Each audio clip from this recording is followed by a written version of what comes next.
नमस्कार। अगर आप श्री कृष्ण की नीति, चातुर्य और अद्भुत निर्णय शक्ति से जुड़ी ऐसी सच्ची कथा सुनना चाहते हैं जो आपको भीतर से झकझोर दे, तो इस कहानी को पूरा सुनिए। और ऐसी ही रहस्यमयी कथाओं के लिए अभी सब्सक्राइब करें हमारा यूट्यूब चैनल वास्तु शक्ति। कहानी प्रारंभ। द्वारका का सिंहासन चमक रहा था और उस पर बैठे थे स्वयं श्री कृष्ण। महाभारत का युद्ध अभी प्रारंभ नहीं हुआ था, पर युद्ध का पहला मोर्चा कूटनीति से खुल चुका था। कौरवों और पांडवों दोनों पक्षों ने सोचा कि श्री कृष्ण को अपनी ओर कर लिया जाए, क्योंकि वे युद्ध में न सिर्फ एक योद्धा थे बल्कि निर्णायक शक्ति भी। श्री कृष्ण ने यह समाचार सुना और मुस्कुराए। उन्होंने कहा, दोनों पक्षों को बुलाओ, जिसे जो चाहिए मांग ले। अर्जुन और दुर्योधन दोनों द्वारका पहुंचे। दोनों को भीतर बुलाया गया। कृष्ण निद्रा में थे। दुर्योधन पहुंचकर सिंहासन के पास बैठा, क्योंकि वो सोचता था, मैं बड़ा हूं, कृष्ण पहले मेरी बात सुनेंगे। पर अर्जुन चुपचाप कृष्ण के चरणों के पास बैठ गया। वो जानता था श्री कृष्ण की दृष्टि जब खुलेगी, वो सबसे पहले जिसे देखेंगे उसी की बात पहले सुनेंगे। थोड़ी देर में श्री कृष्ण की आंखें खुली। उनकी दृष्टि पहले अर्जुन पर पड़ी, फिर उन्होंने दुर्योधन को देखा।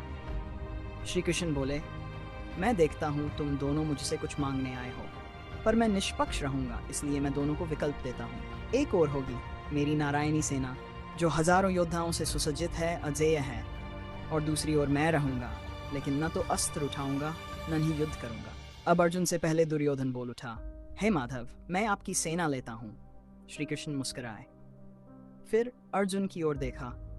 अब तुम बताओ पार्थ। अर्जुन ने सिर झुकाया और कहा, हे केशव, मुझे आपकी आवश्यकता है, सेना से नहीं। मेरे युद्ध में सही और गलत की पहचान के लिए मुझे आपके मार्गदर्शन की जरूरत है। श्री कृष्ण ने आंखें बंद की। वो जान चुके थे धर्म की राह किस ओर है। यही था वो क्षण जब युद्ध आरंभ नहीं हुआ था, पर विजय और पराजय का निर्णय हो चुका था। उस मोड़ पर मूर्ति है जहां आत्मबल और बाहुबल आमने सामने खड़े होते हैं। दुर्योधन प्रसन्न था। उसे लगा, इतनी विशाल नारायणी सेना मेरे साथ है, अब जीत मेरी ही होगी। पर वह भूल गया था, सेना युद्ध करती है, पर युद्ध जीतने के लिए नीति, धर्म और दिशा चाहिए। उधर अर्जुन, उसके पास केवल एक सारथी था, पर वो सारथी कौन था? खुद भगवान श्री कृष्ण। जैसे जैसे युद्ध के दिन निकट आए, नारायणी सेना का बल बढ़ता गया, पर अर्जुन का आत्मबल कृष्ण की उपस्थिति से और भी प्रखर होता गया। युद्ध प्रारंभ हुआ।